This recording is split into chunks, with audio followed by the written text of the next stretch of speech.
Takže sme na vtačníku. Hlavne povede si, že proste odkaz pre budúce generácie, že toto je vtačník. Sme na vtačníku. Takto toto vyzerá dookola. Takto všade, pekné kopce. Tam sú Menxovce dole. A celý Spíš.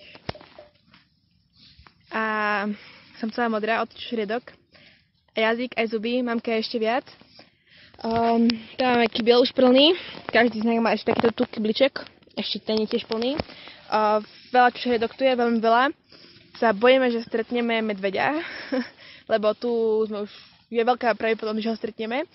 A moji rodičia. Počkaj, pozri sa, čo tu má Otto. To je na obranu proti medveďovi, taktiež tam má mačetu okolo pasa a ešte niečo podľa mňa bral. Nožík určite bral. Takže akože proti medveďovi sme určite vybavení. A tak, sme išli len my traja, lebo Iva je unavená a Maťo umýval riad, takže akože veci, povinnosti, pajočka odrobené.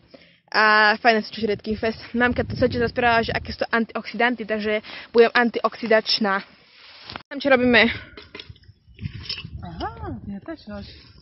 No, sme na čučorieckách konečne, ale teda sme kuštiu zastrašení.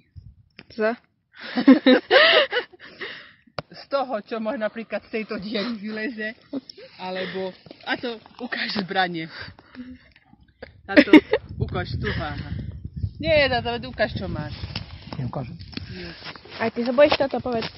Bojím sa, že dneska čučoriedkov nenajem, bo tu je malo. Jaj. Ukáž tu počušky. Pekné sú všade. Ešte mamka kazala na to širafač, že jak sa oberá, proste oberáte a potom tu vnútri sú a potom ich vysypete tu. Tak. A vlastne máte čučoriedky. Tak, vidíte, mamka profesionál, to najviac vždy nezbiera. Táto ten je. Ten je. Nie, že je, že existuje. Akože papa.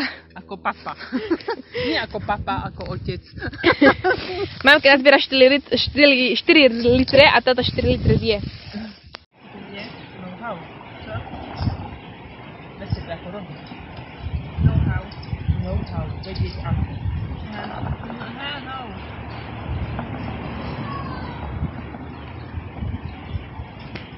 No to vieš povedať. Čo? No to vieš povedať. Neviem, či ako natáčať, či nie. Hej. Tak povedz, že to mi dneska má Predíme čučoriedky, aby sme ich potom mohli zavariť a spraviť pečený čaj a hej. Môžeš, stop.